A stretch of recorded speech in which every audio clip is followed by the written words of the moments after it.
E aí entra outra coisa. Assim, eu digo que a doutrina maçônica ela é pior do que a assembleiana. A doutrina... Existe uma doutrina? Existe um código de ética absurdo. Não é... É por isso que eles pegam pessoas que têm capacidade de obedecer regras e ordem. O que estaria dentro da doutrina maçônica? Casamento, divórcio.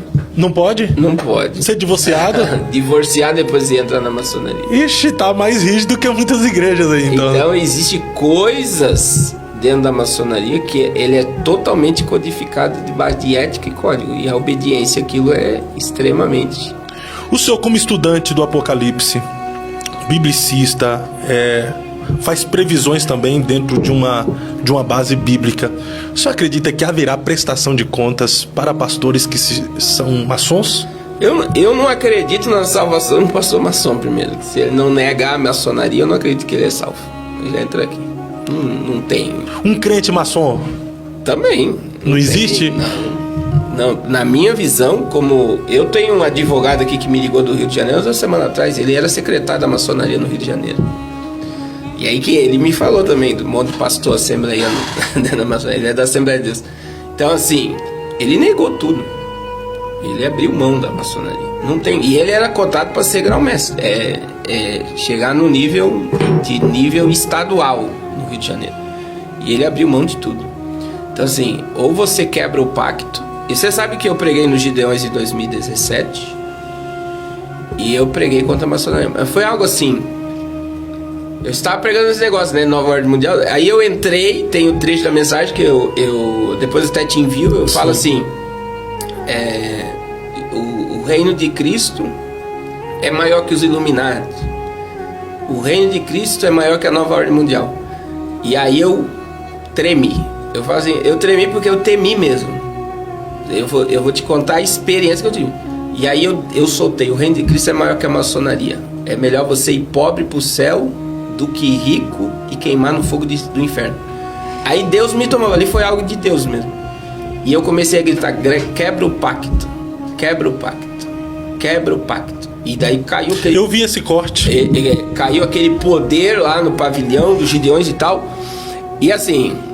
no outro ano não é o que está agora, né? Não é o sistema que está lá agora, né? O pastor Zilmar é um homem de muita oração, mas um homem simples, sim, mas de Deus, né? Mas como o sistema de entrar ali na agenda de Deus era outro, daí em 2018 eles já me brecaram pela minha fala. E isso foi pregadores que vieram falar: não tem como você entrar, você não devia ter falado e tal.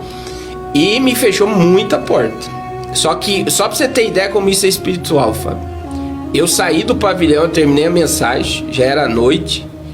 E aí tinha lá o negócio de DVD, de gravação de DVD e tal. Quando eu entrei, duas irmãs vieram marchando e falando em língua.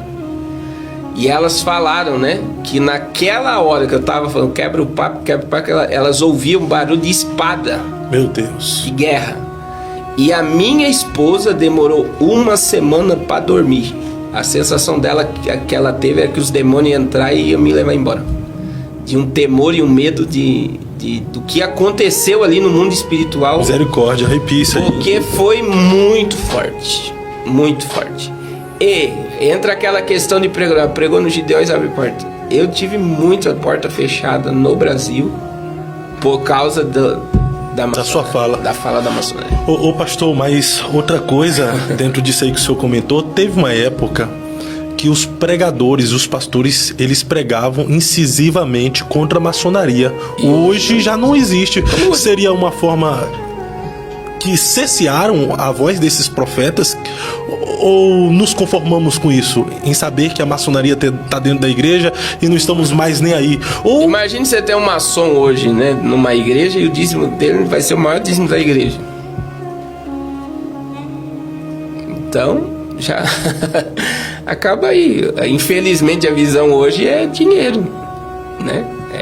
Então, se eu pregar contra, eu vou perder e vou perder isso. Essa é a ideia.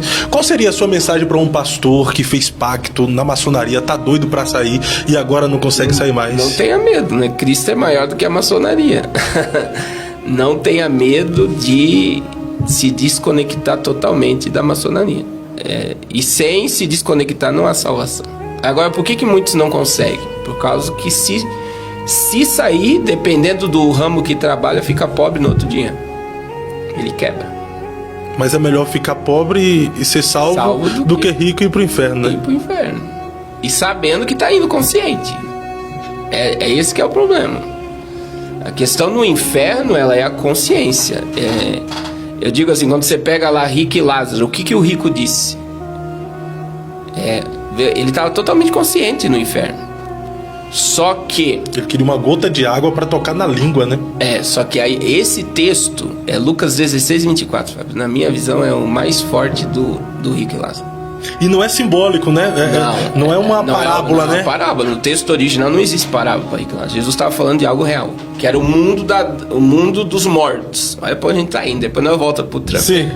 Que era aqui, ó. Aqui nós temos o Hades, o abismo e o seio de Abraão. Aqui, esse seio de Abraão aqui, Efésios 4, 8. Ele subiu, mas ele desceu. E ele levou cativo cativeiro. Jesus remove, né, esse lugar e coloca debaixo do trono e ficou só o Hades e o abismo.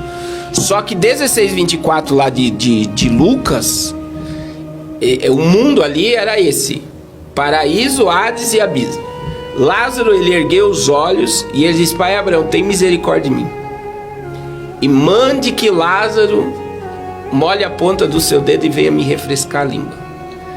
Esse texto, na minha visão, a pergunta que você tem que fazer pro texto: por que o rico não pediu para sair do inferno? Boa, verdade.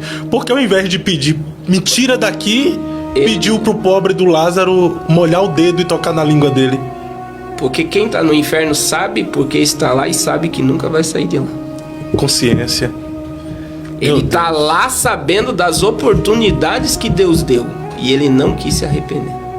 E sabe que agora não adianta arrependimento. Ele está consciente que a eternidade dele é longe de Deus. Então a hora do arrependimento é agora, né, pastor? Enquanto está vivo.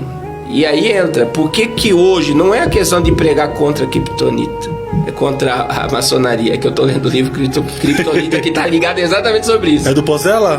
Não, é John alguma coisa. John Bevere?